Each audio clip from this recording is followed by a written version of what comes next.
नमो अर्हन्ताणं नमो सिद्धाणं नमो आयर्याणं नमो उवज्जायाणं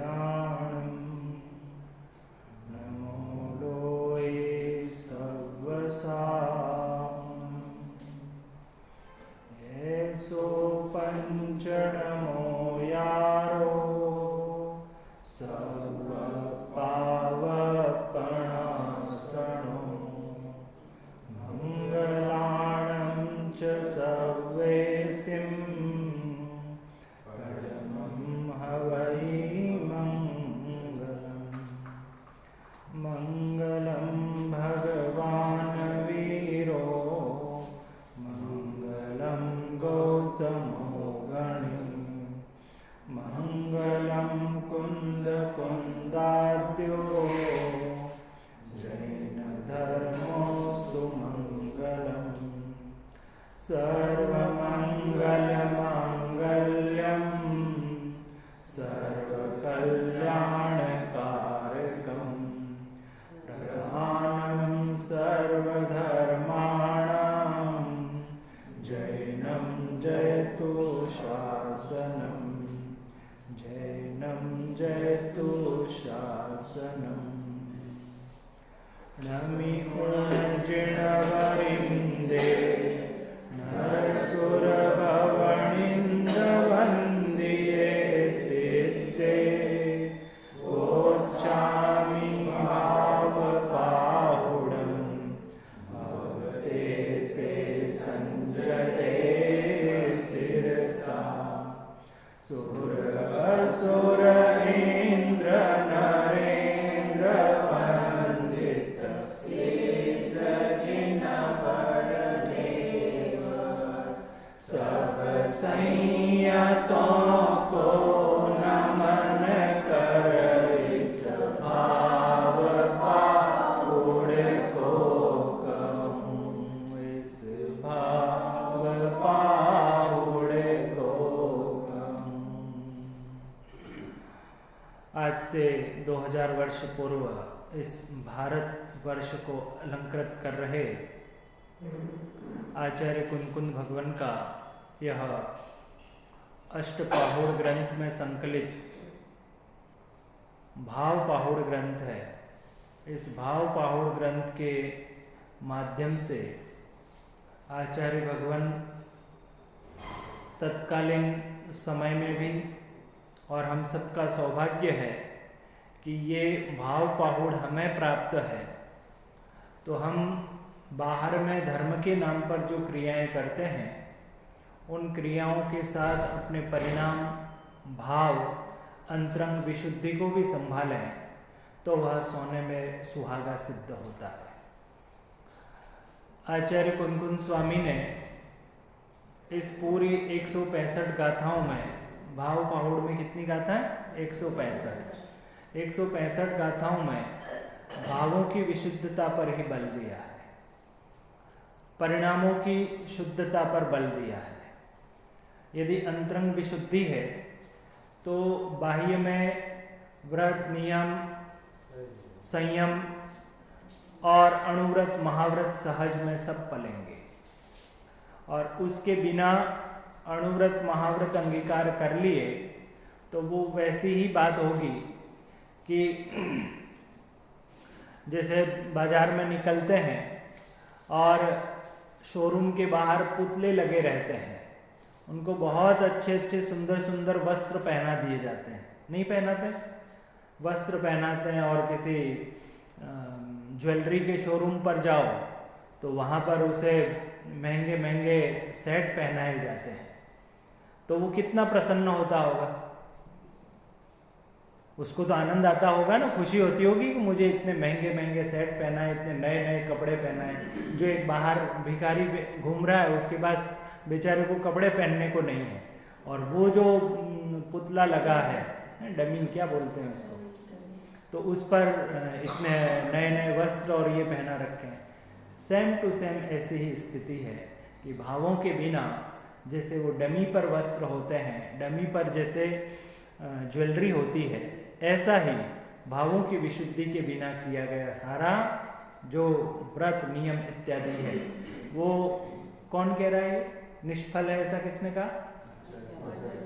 आचार्य कुनकुन भगवान। हाँ, नहीं तो कल को ये हो कि साहब ये तो इन्होंने बोला था, तो आचार्य कुनकुन भगवान। और आचार्य कुनकुन भगवान भी नहीं कह रहे हैं, अपने ऊपर नहीं ले रहे हैं। हाँ, वो जिणा बेंती शब्द आया था ना, दूसरी गाथा में आया था, देखो जिणा बेंती है ना। तो जिनेंद्र भगवान कहते हैं, सर्वज्ञ परमात्मा कहते हैं, अपनी तरफ से कुछ ये बात नहीं कहते हैं, ये बात इसमें आई है। तीसरी गाथा अपन ने आरंभ करी थी और शायद अर्थ पढ़ना बाकी था इसका, ऐसा ही था ना तीसरी गाथा का। तीसरी गाथा अपन प्राकृत की पढ़ते हैं, हिंदी अनुवाद पढ़ते हैं और फिर इसका अर्थ पढ़ते हैं।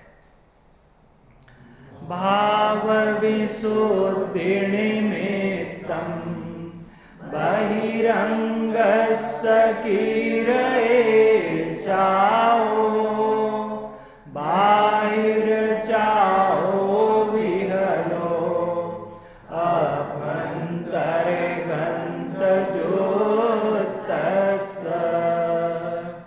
भाव विशुद्धि निमित्तं बहिरंग सकीरये चाओ, बाहिर चाओ विहलो अभ्यंतर गंत ज्योतस्। हर भाव शुद्धि के लिए बस परिग्रह का रागादि अंतर में रहे तो विफल समझो त्याग सब। देखो, इसको यूँ बहुत अच्छी तरीके से समझ सकते हो आप और हम सब। इसका प्रतिदिन सामना करते हैं। किसी बच्चे को कहो ना कि ये टीवी के सामने मत बैठ, मोबाइल मत खेल, तो वो जो बच्चा है वो माँ बाप या बड़े हैं तब तक तो वो मोबाइल को नहीं छूता है, और माँ बाप इधर गए तो वो तुरंत मोबाइल में लग जाता है। क्यों? क्योंकि उसको ये अंतरंग से भी लगा ही नहीं है कि ये मेरे लिए दुरुपयोग है, मेरे समय का दुरुपयोग हो रहा है। ये उसको जब तक नहीं लगेगा तब तक वो बाहर का डंडा रहेगा, तब तक तो वो मोबाइल और टीवी के सामने नहीं बैठेगा। लेकिन डंडा जैसे ही हटे तो उसको अंतरंग से लगे कि नहीं, ये तो मेरे लिए दुष्परिणाम करने वाले हैं, तो स्वयं में फिर उसको कहना पड़ेगा। तो ऐसा ही यहाँ पर आचार्य कहते हैं कि जिसने अभ्यंतर परिग्रह का त्याग किया है उसके बाह्य का परिग्रह स्वयमेव त्याग होगा, स्वयमेव वह अपरिग्रही होगा, स्वयमेव वह अहिंसक होगा, स्वयमेव क्रोध मान आदि कषायों से वो रहित है। तो बाहर का लोभ कषाय से रहित है, मान कषाय से रहित है, अभ्यंतर परिग्रह की बात की थी ना।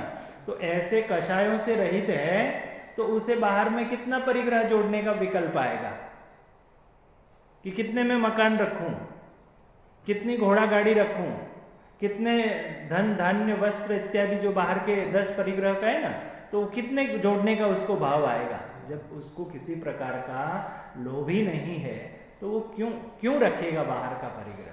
इसलिए आचार्य भगवान कहते हैं यहाँ पर कि अभ्यंतर परिग्रह युक्त है तो बाह्य का परिग्रह छूटा ही समझो, है ना। उसको छोड़ने का कोई पुरुषार्थ उसको करना नहीं पड़ेगा। और अभ्यंतर परिग्रह के बिना, अभ्यंतर परिग्रह के त्याग के बिना बाह्य परिग्रह, यदि बाह्य परिग्रह का त्याग किया जाता है तो वो सारा, पंडित टोडरमल जी साहब की भाषा को याद करो कि जैसे तैसे वह उनको निभाता है ना, ये परिस्थिति बनती है। ये पढ़ लिया था अपन ने, भावों की विशुद्धि के लिए भाव विशुद्धि निमित्तम बहिरंगस्य बाह्य परिग्रह का किरए चाओ त्याग किया जाता है, अभ्यंतर गंत जुत्तस्य अभ्यंतर परिग्रह से युक्त के बाह्य परिग्रह का त्याग निष्फल है।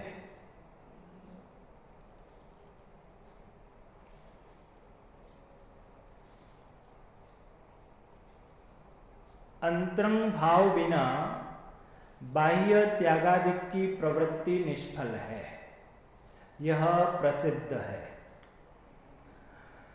ये आचार्य भगवान ने एक पंक्ति में इस पूरे दो लाइन की प्राकृत गाथा का एक पंक्ति में भावार्थ लिख दिया है। यहां पर भी भावार्थ है, भाव, वहां पर भी बात चल रही है भाव की, भावलिंग की बात चल रही है ना, तो वो भाव पकड़ में आ जाए। क्या भाव पकड़ में आ जाए कि सिंपल सी बात है कि अंतरंग परिग्रह के त्याग के बिना बाह्य त्याग की प्रवृत्ति निष्फल है। और ये चीज इतनी सुनने में तो हमने सुन ली, लेकिन इतनी सहज नहीं है कि हम उसको स्वीकार कर लें। सुनते तो हैं, लेकिन सुनने के साथ साथ उसको गुणना है ना। सुना बहुत, ऐसा नहीं है कि अनुव्रति महाव्रति उन्होंने ये बात सुनी नहीं है, उन्होंने भी सुनी है, लेकिन उस पर वो विश्वास जिसको कहते हैं, उस पर दृढ़ता कहते हैं, वो दृढ़ता नहीं आई। इसीलिए अंतरंग परिग्रह का पहला भेद कौन सा था?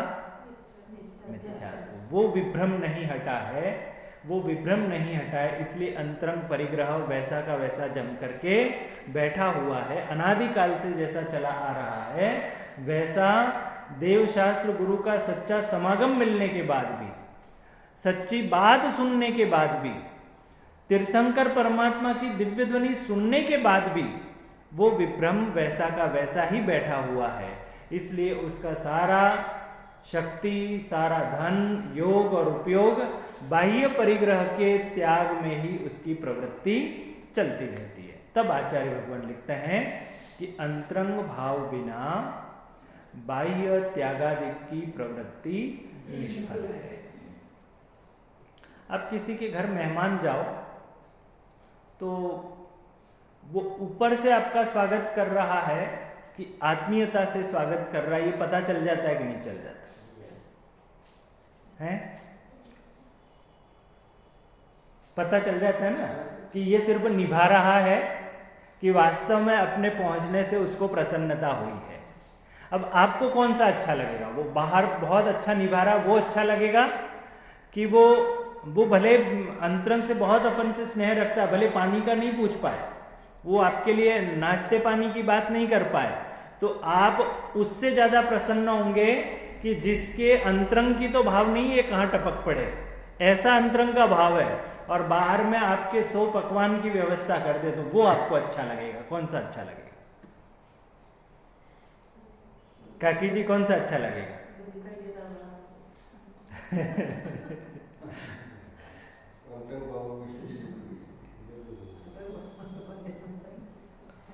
बाहर में लौकिक जनों को तो ये लगता है कि अरे बाहर में कितनी व्यवस्था करी उसने हमारे लिए, उसने तो हमको पानी का भी नहीं पूछा। लेकिन उसके अंतरंग की जो भावना है आपके प्रति, वो बोलता भी है बेचारा, हो सकता है कभी बोल भी नहीं पाए, लेकिन आपको देखते ही उसके अंदर से जो स्नेह उमड़ता है।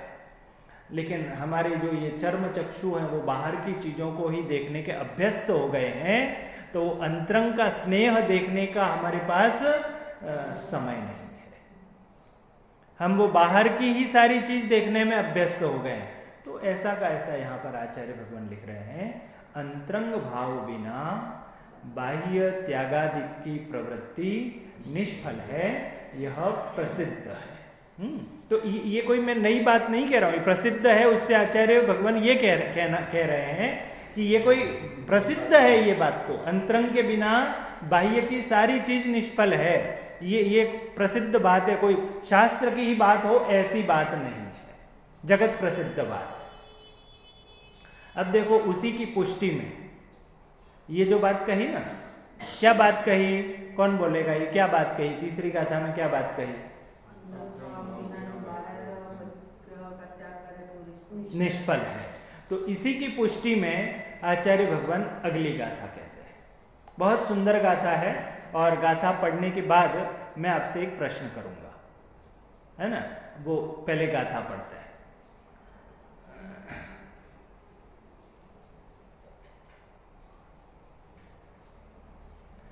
भाव रहियोण से जई जैवी तवं चरई कोड़ी कोड़ियो जम्मं तराई बहुसो लंबिय हत्तो गलियवत्तो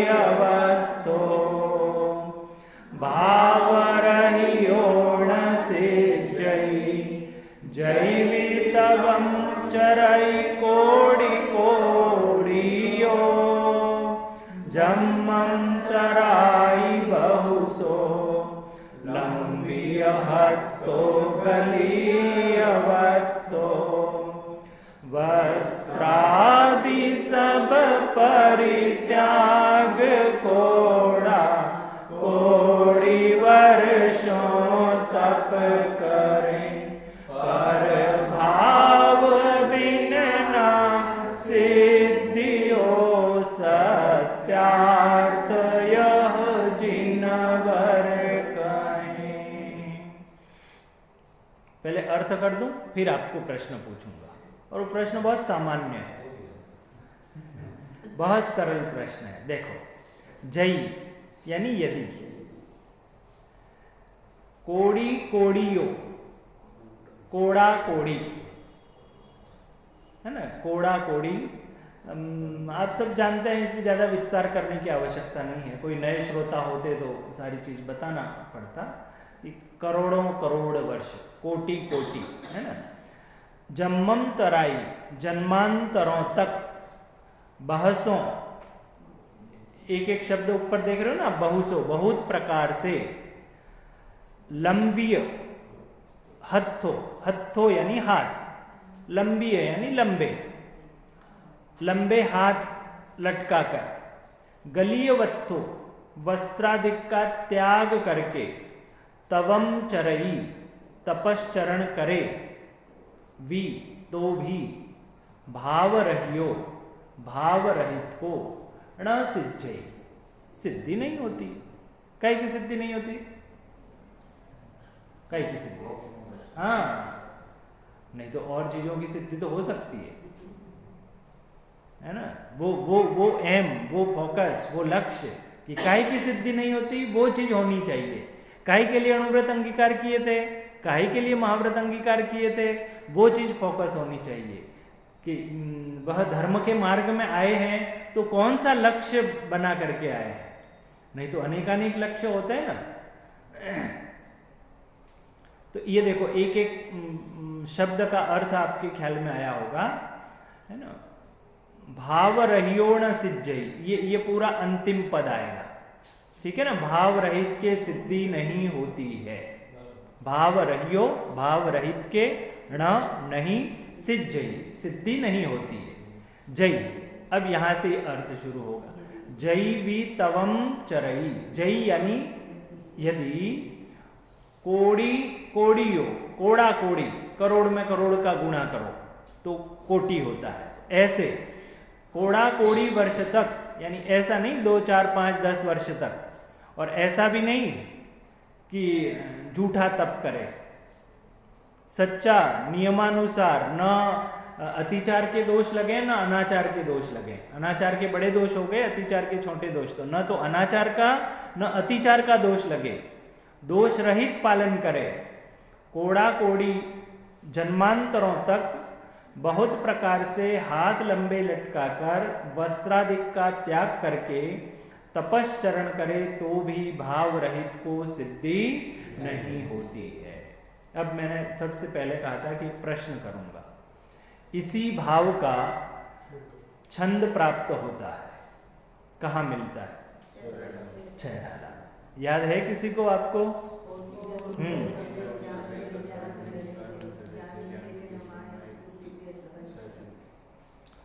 कोटि जन्म तप तपे ज्ञान बिन कर्म झरे जे, ज्ञानी के छिन माहि त्रिगो मुक्ति ते सहज टरे ते।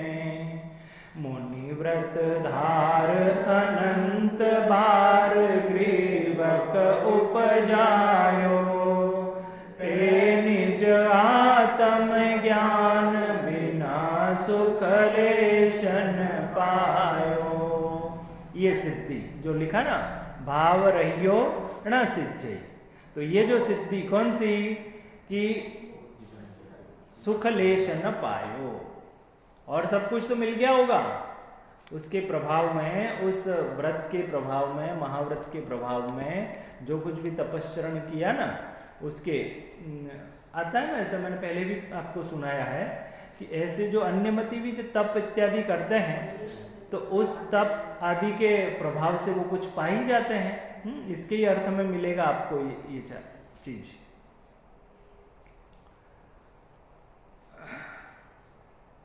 भाव में मिथ्या दर्शन, मिथ्या ज्ञान, मिथ्या चारित्र रूप, विभाव रहित सम्यक दर्शन ज्ञान चारित्र स्वभाव, चारित्र स्वरूप स्वभाव में प्रवृत्ति न हो तो कोड़ा कोड़ी भवतक कायोत्सर्ग पूर्वक नग्न मुद्रा धारण कर तपश्चरण करे तो भी मुक्ति की प्राप्ति नहीं होती है।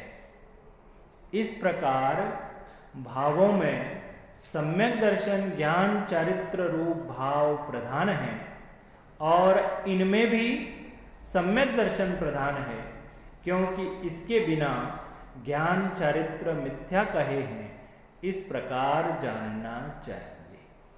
वो उसी बात की जो दूसरी गाथा में बात कही, तीसरी गाथा में बात कही, उसी को इस चौथी गाथा में और पुष्ट किया है कि सब चलो हम तो इतने समय के लिए व्रत किया वो निष्फल हो जाएगा, लेकिन हम तो अनेक वर्षों तक करें, और अनेक वर्षों तक नहीं, हर जन्म में जब जब हमें मनुष्य भाव प्राप्त हो, मनुष्य भाव में, मनुष्य भाव ही बोल रहा हूं ना मैं, मनुष्य भाव जब जब हमें प्राप्त हो तब तब हम इस तप व्रत संयम इत्यादि को अंगीकार करें, अणुव्रतों को अंगीकार करें, महाव्रत अंगीकार करें, तब भी आचार्य भगवान कहते हैं कि अंदर से विभ्रम नहीं हटा है। तो कितने वर्षों तक, कोड़ी कोड़ी वर्षों तक भी वह यह बाह्य उग्र तप धारण करे, तो उस उग्र तप के फल में स्वर्ग मोक्षादि की तो प्राप्ति हो जाएगी, जैसा यहाँ लिखा था ना अगली पंक्ति में, है ना, यहाँ लिखा था मुनिव्रत धार अनंत बार ग्रेवक उपजायो, तो उस पुण्य के फल में ग्रेवेक तक चला जाता है। लेकिन सिद्धि कहां होनी थी? सिद्धि के लिए पंक्ति थी कि सुख लेश न पायो, कि वहां पर भी क्यों साहब ग्रेवेक में चला जाए, इंद्र आदि बन जाए, देव आदि बन जाए, तो उसमें भी सुख नहीं है क्या?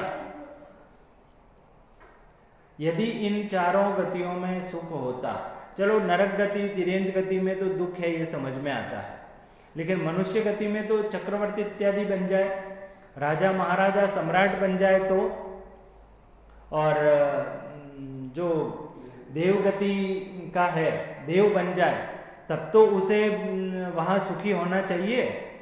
लेकिन आचार्य भगवंतों द्वारा प्रणीत समस्त शास्त्रों का जब हम अध्ययन करते हैं, चाहे इसी छह ढला का ही अध्ययन करें, पहली गाथा में उन्होंने नरक और तिर्यंज गति के दुखों का ही वर्णन किया होगा। दौलत राम जी साहब ने क्या किया? नरक और तिर्यंज गति के दुखों का ही वर्णन किया, तो चारों गतियों का किया। इसका मतलब देवगति और मनुष्य गति में भी दुख है। वही बात यहाँ पर भी आचार्य कुंकुन भगवान अगली गाथाओं में चारों गतियों के दुखों का वर्णन करने वाले, क्योंकि हम तो मान के बैठे ना, हम तो मनुष्य में कहाँ दुख है, तो अगली गाथाओं में चारों गतियों में दुख है। और आप जहां पर भी देखना, एक शैली होती है लिखने की, आप वैराग्य भावना पढ़ेंगे, आप 12 भावनाएं पढ़ेंगे, और इस प्रकार की जो भी वैराग्य प्रेरक जो भी स्तुतियां भक्ति इत्यादि होंगी, तो उनमें चारों गतियों में दुख है, ये सिद्ध किया जाएगा। मामा जी, आप वैराग्य भावना देखना, आप 12 भावनाएं देखना, और मृत्यु महोत्सव वाली जो बड़ी समाधि मरण भाषा है उसमें देखना, कहीं एक पंक्ति में लिखा होगा, कहीं 2 पंक्ति में लिखा होगा, कहीं 4 पंक्ति में लिखा होगा, लेकिन वो आपको मिलेगा। अब ढूंढना, ये आपका होमवर्क, प्रोजेक्ट वर्क, कि कहाँ कहाँ ये दे रखा है। अब सिद्ध पूजन में देखेंगे तो आपको वहाँ पर भी मिलेगा। बाबूजी वाली जो सिद्ध पूजन है ना, उसमें देखना, उसमें भी मिलेगा। तो कहना ये चाह रहे हैं कि चाहे वो देवगति में भी प्राप्त हो जाए, वह स्वर्गादिक को भी प्राप्त हो जाए, तब भी उसे आत्मज्ञान का जो सुख है उस सुख से वंचित है, इसलिए हम कहेंगे कि वह दुखी ही है। बहुत सुंदर बात यहां पर कही। तो इसका निष्कर्ष क्या निकला? इस बात का निष्कर्ष क्या निकला? भावों की प्रधानता, अंतरंग की प्रधानता, अंतरंग त्याग पूर्वक बाह्य त्याग को करें, ये बात इससे निकल करके आती है। फिर गाथा पढ़ते हैं अपन इसकी। भाव रहियोण सिज्जई जय विदितवं चरई कोडि कोडियो जन्मंतराई बहुसो लंबिय हत्तो गलीयवत्तो भाव रहियोण सिज्जई जैवित्तवं चरई कोडि कोडियो जन्मंतराई बहुसो लंबिय हत्तो गलीयवत्तो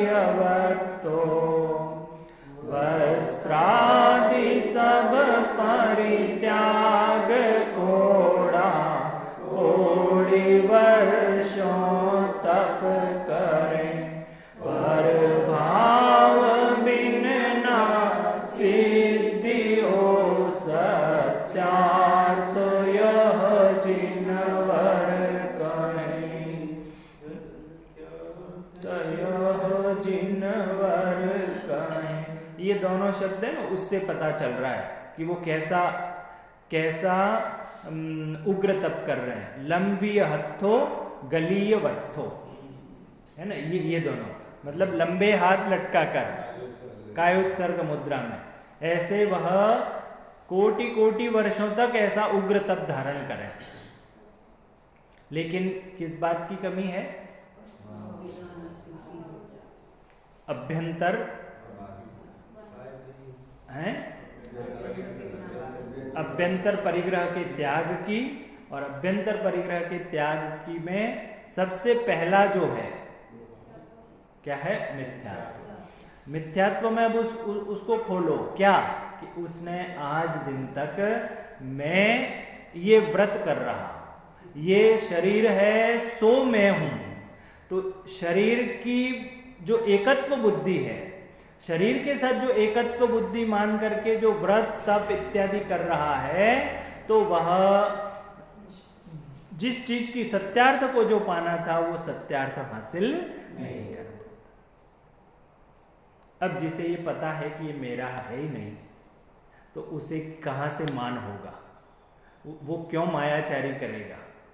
ख्याल में आप लॉजिक ढूंढेंगे तो मिलेगा कि साहब सबसे पहले मिथ्यात्व हटाने की बात क्यों कही कि वो शरीर को ही अपना मानता रहेगा तो उसके क्रोध कैसे दूर होगा, उसके मान कैसे दूर होगा, माया कैसे दूर होगी? और शरीर को ही अपना मान रखा है तो वह नग्नता कैसे धारण करेगा कि साहब मुझे ठंड लग जाएगी, मुझे तो गर्मी लग जाएगी, मैं बारिश में कैसे सहन कर पाऊंगा, मैं भूखे कैसे रह पाऊंगा? ख्याल में आ रही सारी चीजें कि जब तक वो, इसी को भेद विज्ञान कह लो, इसी को भेद विज्ञान कहो, और भेद विज्ञान नहीं हुआ है तो वह मिथ्यात्व की दशा में है, और मिथ्यात्व की दशा में रह करके ये बाहर में सारे व्रत इत्यादि धारण करता है, तो फिर क्या दशा होती है? दशा ये होती है कि वो व्रत करके भी, सुनना आप ध्यान से, वो व्रत करके भी, वो संयम पालन करके भी अपनी मान बढ़ाई जाता है। नहीं चाहता? पहुंच जाओ 10 क्षण में पहुंच जाओ, तो पता पड़ जाएगा। 10 लक्षण जो होता है ना भाद्र महीने के, अभी तो ये 2 कब आते हैं कब चले जाते हैं तो सिर्फ गिने चुने लोग जानते हैं, लेकिन भाद्र महीने के जब 10 लक्षण आते हैं तब लोग जो भी उपवास इत्यादि धारण करते हैं तो उनकी अंतरंग की क्या भावना रहती है वो तो वही जाने, या सर्वज्ञ परमात्मा जाने। लेकिन यदि मान बढ़ाई प्रशंसा नहीं मिले तो बाहर में कैसी स्थितियां पैदा हो जाती हैं, उन सब से आप सब वाकिफ हैं। तो यहाँ पर लिखा भगवान ने कि जब तक अंतरंग परिग्रह का त्याग नहीं है तब तक बाह्य परिग्रह का त्याग होता नहीं। उसी बात को पुष्ट करने के लिए आचार्य भगवान ने ये कहा कि बाहर में कितना भी परिग्रह को, बाहर में सब परिग्रह को त्याग करके, बाह्य समस्त परिग्रह का त्याग करके उग्र तप भी धारण करे, है ना। और कैसा उग्र तप, ये कि गलीयवत्थो यानी नग्नता, है ना, निर्ग्रंथता, और लंबी हत्थो यानी हाथ लटका। तो ऐसा लंबे लंबे काल तक, ऐसा नहीं 2 4 10 दिन तक, करोड़ों करोड़ों वर्ष तक ऐसा उग्र तप धारण करे तब भी उसे सत्यार्थ की प्राप्ति होती नहीं है। इस प्रकार से इस गाथा में ये बात कही गई है और इसी बात को और आगे इस गाथा के माध्यम से और पुष्ट करते हैं। देखो कितनी मेहनत करनी पड़ रही है आचार्य भगवान को इस बात को सिद्ध करने में, तो वो कितना मजबूत शक्तिशाली ताकतवर है। कौन? वो जो अंदर जम करके बैठा है ना, वो नीचे फेविकॉल का मजबूत जोड़ लगा करके जो बैठा हुआ है, तो उसको हटाने में आचार्य भगवान को एक गाथा लिखी, दूसरी लिखी, तीसरी लिखी, चौथी लिखी, 5वीं गाथा लिखी, तब भी वह उनको ऐसा लगता है। ये किसके लिए लिख रहे हैं? आचार्य स्वयं अपने आप को संबोधित करते हुए लिख रहे हैं और हम सबके सौभाग्य से हमें, हमारे हाथों में ये जिनवाणी प्राप्त हो गई तो हमारा मार्ग प्रशस्त हो रहा। नहीं तो सारी दुनिया इस परिकर के बाहर जाकर के देख लो कि वो बाह्य परिग्रह त्याग कर ही अपने आप को व्रती महाव्रती मान करके पूज रहे हैं और पूजवा रहे हैं। नहीं, तब आचार्य भगवान ने ये बात लिखी यहाँ पर, इसी बात को और दृढ़ करते हैं। किस बात को? किस बात को? हाँ, ये है ना, मूल बात ये है। तो इसी बात को और सिद्ध करते हैं। परिणाममि अशुद्धे ग्रंथे मुच्चे बाहिरे यजई बाहिर ग्रंथ चाहो भाव विमुणस्य किं कुणई। परिणाममि अशुद्धे ग्रंथे मुच्चे बाहिरे यजई बाहिर ग्रंथ चाहो भाव विमुणस्य किं कुणई। परिणाम शुद्धि के बिना यदि परिग्रह सब छोड़ दें तब भी अरे निज आत्महित का लाभ कुछ होगा नहीं।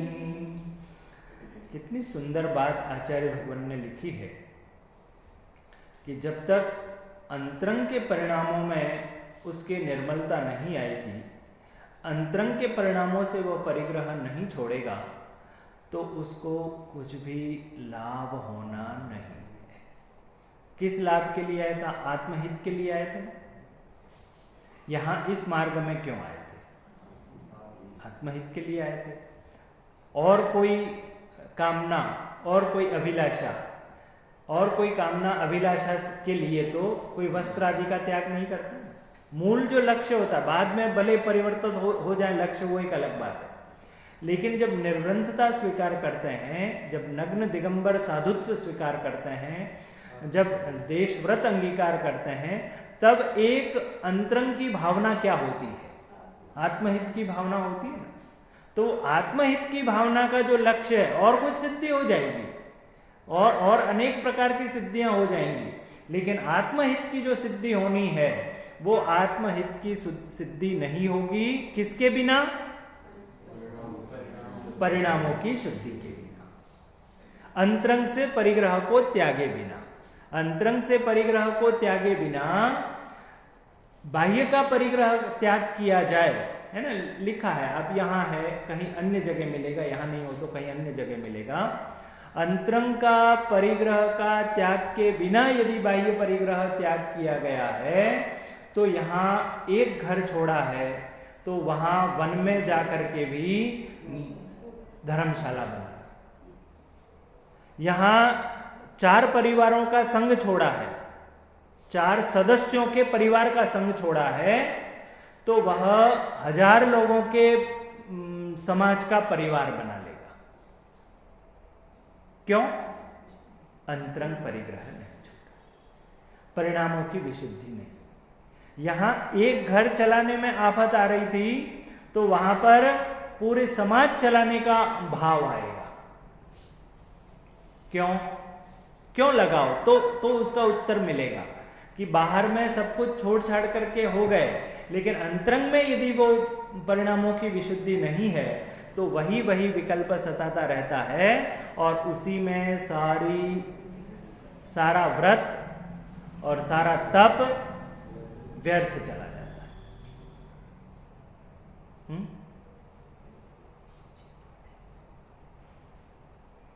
वो 2 मुनिराजों की कथा है ना,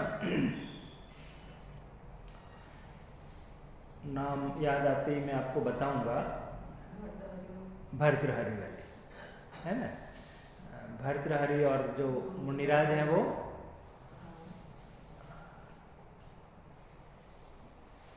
चलो ख्याल में आ जाए तो बताएंगे। वो दोनों राजकुमार हैं, है ना। आपको कहानी पूरी ख्याल है इसलिए ज़्यादा लंबी नहीं करते हैं। तो एक स्वर्ण सिद्ध करने के लिए रसायन बनाते हैं और एक जो दिगंबर मुनिराज, दोनों ने जाके व्रत करते हैं, तपस्या करते हैं, है ना। तो एक जो दिगंबर मुनिराज हुए, नाम आपको नहीं याद आ रहा, शिव कोटि ऐसा ही कोई मुनि, शिवभूति, मेरे भी नाम वही आ रहा है दिमाग बार बार, लेकिन शिवभूति मुनिराज नहीं है वो। तो वो जिन्होंने वो रसायन बनाया स्वर्ण बनाने का, तो जब स्वर्ण बनाने का रसायन की उनकी सिद्धि हो गई तो उन्होंने अपने भाई को खुजवाया, दिखवाया कि भाई हम दोनों जंगल में एक साथ निकले थे, तो उनकी भी तो दशा देख लें क्या है। उनको भ्रातृत्व जागा कि भाई किस दशा में है, तो उन्होंने ढूंढवाया और वन जंगल में कहीं वो मिले कि उनके पास तो कुछ भी नहीं है, उनके पास तो एक पिंची है और एक मात्र कमंडल है, न खाने की व्यवस्था न पीने की व्यवस्था, कुछ नहीं है उनके पास। तो ऐसी उनकी अवस्था देख करके उन्हें बहुत प्रेम उमड़ा और उन्होंने जो रसायन प्राप्त किया था उस रसायन को अपने भाई पर दया करके उनको दिया। आगे कथा आप सब जानते हैं, है ना। तो उन्होंने वो जो रसायन दिया था उस रसायन को उन्होंने मिट्टी में मिला दिया। तो वो बहुत आकुल व्याकुल हुआ कि क्या किया तुमने, कि मेरे इतनी सारी मेहनत से, मेरे इतनी तपस्या से मुझे जो रसायन प्राप्त हुआ था उस रसायन को तुमने मिट्टी में मिला दिया, तुम लायक ही नहीं हो। और जो कुछ भी कहा जा सकता हो वो सारा का सारा उसने कहा। तब वो मुनिराज ने कहा कि यदि तुम स्वर्ण सिद्धि के लिए, स्वर्ण रसायन प्राप्त करने के लिए ही इतनी उग्र तपस्या की तो राजघराने में क्या कमी थी। राजकुमार थे ना, भंडार थे, उतनी सारी चीज करने की आवश्यकता कहां थी, क्यों इतनी तपस्या करी। ऐसी ही एक कथा, लौकिक की एक कथा है कि साहब मैंने अपनी तपस्या के द्वारा ये नदी पार करने की वो सिद्धि प्राप्त करनी है। नदी जो प्राप्त होती है ना, नदी पार करना होता है, तो नदी पार करना मैं अपनी सिद्धि से प्राप्त कर सकता हूँ। तो एक अन्य व्यक्ति कहता है कि जो 25 पैसे में 5 पैसे में नाव के द्वारा जो पार किया जा सकता है, उसके लिए तूने अपना पूरा जीवन क्यों खपा दिया? 25 पैसे दो, 5 पैसे दो, जब तब जो भी चलता होगा, तो उतने में जब पार किया जा सकता है, तो इतनी तपस्या से वो सिद्धि प्राप्त करने की क्या आवश्यकता थी? बाहर की सिद्धियों में, बाहर की रिद्धियों में ही सब संतुष्ट हो रहे और मूल चीज तक नहीं पहुंच रहे। और जिसका लक्ष्य मजबूत होता है वो इधर उधर कहीं न तो अटकता है न कहीं भटकता है। कितनी ही बाधाएं आ जाएं, उन बाधाओं को पार करते हुए भी अपने लक्ष्य को हासिल करता है। ऐसे दिगंबर मुनिराज होते हैं। तब आचार्य भगवान यहाँ लिखते हैं कि परिणाम शुद्धि के बिना यदि परिग्रह सब छोड़ दें, तब भी अरे निज आत्महित का लाभ कुछ होगा नहीं। परिणामम्मि अशुद्धे गंथे मुच्चे बाहिरे य जई, बाहिर गंथ चाओ भाव विहुणस्य किम कुणई। आपको मजा आता है ये प्राकृत गाथा पढ़ के अर्थ, और ये अंदर से प्रसन्नता होती है कि नहीं? कि अपन तो टाइम ही बस टाइम कब हो, ऐसा तो नहीं है। वो पिछली बार जब 10 लक्षण में मैं गुना गया था, तो वहाँ पर 7वें 8वें दिन जो भाई साहब और भाभी जी वो बोलने लगे कि पंडित जी हमें आपसे एक बात करनी है। मैंने कहा बोलो क्या हुआ? तो वो कहें कि प्रवचन व्याख्यान जो हुआ और कब समय पूरा हो जाता है, आप समय मतलब ऐसा लगता है कि कब करीब करीब 50-55 घंटा हो जाता था, तो ये खत्म क्यों हो गया आगे? इतना अच्छा फ्लो जब आप ब्रेक कर देते हो, तो जैसे होता है ना गाड़ी में, एक तो ब्रेक लगता है तो धीरे धीरे ब्रेक लगता है तो वो पता नहीं चलता, और एकदम झटके से ब्रेक लगे तो अब मुझे भी तो वो सब लोगों को देखना होता है ना कि भाई घंटा भर हो गया तो अब तो कम से कम ब्रेक करना ही पड़ेगा। तो वो कहें कि आप इसको स्टॉप क्यों कर देते हो? ये चले, हम सुनते रहें, है ना, ऐसा निरंतर सुनते रहें। पूजन करके आए हैं, उसके बाद सुनते रहें, एकदम ब्रेक क्यों कर देते हो आप? मैंने कहा आप बताओ, आपको तो इष्ट लगता है, लेकिन दूसरों को दुकान जाना है, नौकरी जाना है, सबका समय रहता है ना, तो उस हिसाब से।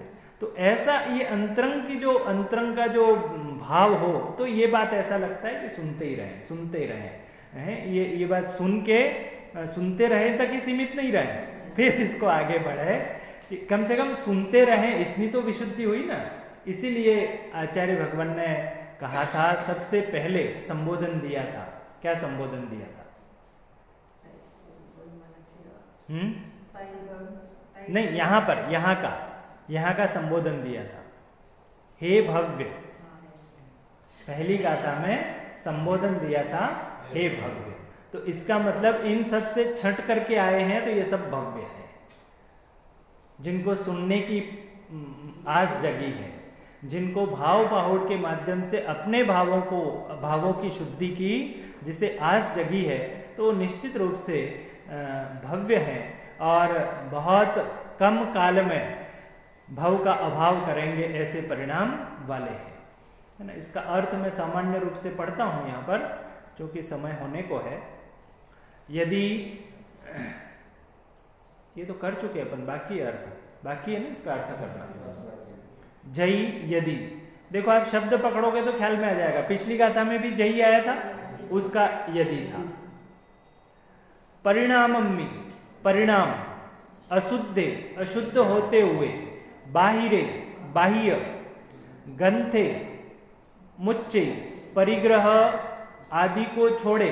गंथे यानी परिग्रह, मुच्चे यानी छोड़ना। ठीक है ना। आप 100, 200, 500 शब्द ये सीख जाओगे ना, तो प्राकृत सीख जाओ। मुच्चे यानी क्या होता है, गंथ यानी क्या होता है, तो आचार्य भगवान उन्हीं 500, 1000 शब्दों में सारी बात चलती है। तो सीधे गाथा से अर्थ लगाने लगेंगे।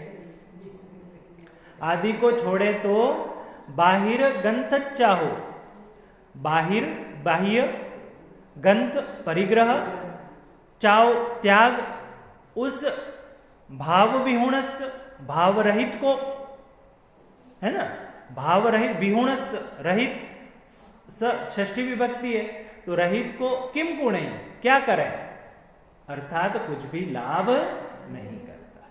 प्रश्नवाचक किया कि क्या लाभ होने वाला उसको, तब फिर जो संपादक हैं वो लिखते हैं कि अर्थात कुछ भी लाभ होने वाला नहीं, है ना। ऐसा जैसे कहे ना कि उल्टा घड़ा रख के नल चालू कर दिया तो क्या लाभ होना है, तो उत्तर वो तो नहीं बोलेगा, लेकिन समझने वाले समझ जाएंगे ना कि पानी नहीं भरेगा।